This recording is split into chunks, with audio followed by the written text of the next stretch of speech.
What was the weirdest rule you had to follow in school?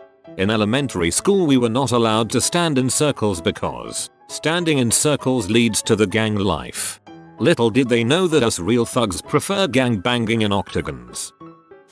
No high fives. In fact, no contact with one another whatsoever. This was in middle school. The staff was tired of watching kids groping each other, I imagine.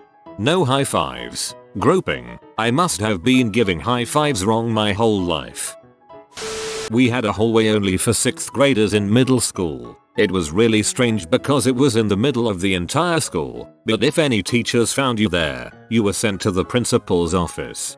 That reminds me of my middle school. It was 6th-8th grade, and the school was 3 floors. Top for 6th grades, middle for 8th graders, bottom for 7th. You had to stick to your level, besides the cafeteria and gym of course, which were all on the middle floor. No same gender hugging. Really weird rule. Apparently some kid got sick, and their parent blamed same gender hugging. My high school went the other way. No on gay hugging. They were scared shitless to say anything to the known gay couples though. As a teacher, I had to make this rule. Underwear must be worn on Halloween. This was for college students. In my old primary school, their solution to every playground accident was to put a fence up. Child tripped on a tree root, put a fence around the tree. Child slipped on some mulch in the garden. Better set up a 6-foot high perimeter around the entire garden. Oh, what's that? Someone pushed another student off of a bench high ledge. Let's put up spiked stockade style poles to prevent that from happening again. It got so out of hand with so many playground restrictions the parents started insisting the removal of most of them. Bonus: the children's name for the principal was Mr. Penn's son. In secondary school, high school, we were forced to leave the school in full uniform at the end of the school, meaning no jackets unless you were out of the main gates, which are very far outdoors, so if it was raining you were fricked. Thank God that rule only lasted 2 weeks. It always amazes me how little foresight rule makers have with things like dress code. In middle school we weren't allowed to clap during assemblies because the vice principal thought it was too disruptive. We could only do jazz hands. This seems like a rule that was made up just because it was secretly hilarious to watch a room full of teenagers do simultaneous jazz hands with deadpan face expressions.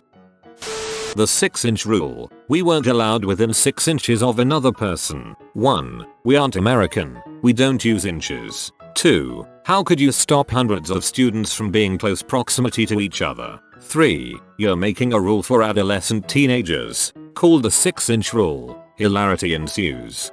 It only takes one girl to stand a couple of inches from someone and when questioned say, "But miss, he told me this was 6 inches." Forced to use a hair straightener for naturally curly hair in Japan, curly hair was not allowed. How dare you be the way that you are. No stomping on soda cans laying on their side and walking around with them attached to your shoes. Given how specific this is, I feel like it might be justified. No running in the schoolyard or playground during recess or lunch. How TF do you expect to stop 500 children from running while they're out there playing? They didn't allow the boys to have door on the bathroom stalls in high school. They let teachers use those bathrooms. Nothing like walking in on your 300 pounds history teacher dropping a deuce. The same rule was enacted in my high school for 2 weeks. It had to stop after a large group of boys would get together during class and wander from bathroom to bathroom finding people who were taking a poop and then yell, clap, cheer them on for pooping. Because of gang affiliations, we were banned from wearing 3 items of red or blue. Things got a bit hairy on school spirit days, where they encouraged us to wear our school colors, red, white and blue. Just turned spirit days into KKK rallies. Not really a rule, more of a if this isn't illegal, then it should be sort of think. Someone emptied all the soap in the boys' bathroom onto the floor my freshman year, and the school retaliated by leaving the dispensers empty for the next 4 years. It was disgusting. Travel soap kept in my bag through high school. Way back in elementary school we weren't allowed to walk around the school in groups larger than 3 because it intimidated the primary grades like freaking what? I picture a bunch of 4th graders in jeans and leather jackets snapping while swaying side to side looking for some trouble. My school dates back to the 13th century, so we had some archaic rules still floating around. My personal favorite was that the head boy gained the right to grow facial hair and graze his sheep on the headmaster's lawn. Whoa, that's pretty generous that the headmaster shares his lawn. I had severe kidney problems when I was in secondary school. The rule was that when we were in the yard, you couldn't leave the yard until break lunch was over. Like they literally locked the gates to stop you from leaving once in the yard. I had multiple arguments with teachers for not letting me go to the toilet, then getting bitched at in classes for asking to go or being late. In high school, skirts were to be no shorter than 12 inches off the floor. People wandered through the halls measuring. Bad for tall people, good for short people. We had a lesson about how fire needed oxygen to continue burning. So, they said a fire would eventually go out if in a contained room with no extra oxygen. Our teacher then assigned a different student every other week to be in charge of making sure all the windows were closed before leaving if there was a fire. Thankfully, we never had an actual fire. No playing with kids in another division. Div. 1 was grades 1-3. Div. 2 was grades 4-6. Div. 3 was grades 7-9. People in Div. 3 and most of Div. 2 didn't pay attention to Div. 1, but when I was in grade 4, all my friends were in grade 2. Nobody was a jerk to a younger kid just because they were younger. Some of us had siblings in another division. I ignored the rule, since it wasn't enforced much. My high school started to do a school shooter drill twice a semester my senior year. They had a dude come in the front door during lunch, blow an air horn and shout, "This is a shooter drill, run." He had a water gun and would shoot kids with it and then tell them they had been killed. Me and my friends casually finished our lunch as he shot us, then left out the kitchen side door to leave the building. Half the senior class ended up leaving as they had this guy go through half the school and through the freshman center over the course of half an hour. It was pretty ridiculous and happened several times, usually during lunch. This actually kinda sounds like fun. Imagine it breaking out into a whole water gun fight between the dude and the seniors. When I was in elementary school, we had a rule that kids were strictly not allowed to touch rocks. No rocks. Not pebbles. Not big rocks. No rocks. I got put in timeout a few times for touching rocks. The problem was, our playground was built on a pebble pit. If you fell or wanted to sit on the ground to play, you could very well be singled out and punished for touching rocks. It was a huge tattle fest too. Kids would catch others touching the rocks and run to tell the pay coaches, who would immediately interrogate you. Did you touch rocks? Tell me the truth. I found a really cool rock in first grade and decided to show it to my coach. I told her it looked like an alligator skull. She smiled at me, took the rock, and chucked it as far as she could, then bitterly told me, "Don't touch rocks. If you kept touching rocks, you'll be made to walk around the playground in circles sometimes until you had sufficiently learned your lesson." I once walked in circles with a few other kids until playground time was over. It felt like forever, but it was probably like 15 minutes. TLDR, my school had a don't touch any rocks rule. This reads like some weird Ayn Rand and Dr. Seuss collaborative work, like a dystopian society story in little golden book form. I dig it. I used to go to a K-12 charter school, and you weren't allowed to take left turns. Is your next class to your left? Nope, sorry, you have to walk right all the way down to the end of a hallway before you start back towards your next class. That whole school was backwards. Couldn't you just turn right and circle till you face the class door? No band shirts at my Christian school, but the only ones that would be recognized were Christian bands, so you could get away with almost anything else. Red Hot Chili Peppers. That into cooking? Would love to see how a bad religion shirt got handled. When I was in high school, the phrase epic fail was a thing. One of my teachers became sick of it and banned it. It was quickly replaced with catastrophic error. In 7th grade, my Lang and Lit teacher tried to get us to stop saying shut up, and somebody came up with an alternative. Be quiet with a passion. It quickly became a very popular thing to say. Couldn't dance, show our shoulders, or play games on school campus. School dances were sit-down meals instead, as we were not allowed to dance. God is against dancing apparently. There was silent time in the lunchroom in Catholic elementary school at the beginning of lunch, ostensibly for prayers grace. I remember sneezing due to allergies and having to miss recess. Never forgave those freaking nuns. All the girls have to keep their hair short, which was nothing new in an Asian school. Strangest variation on the fact was that the dance club girls could all have long hair, but as soon as they finished their last dance competition, they are required to cut their hair short too.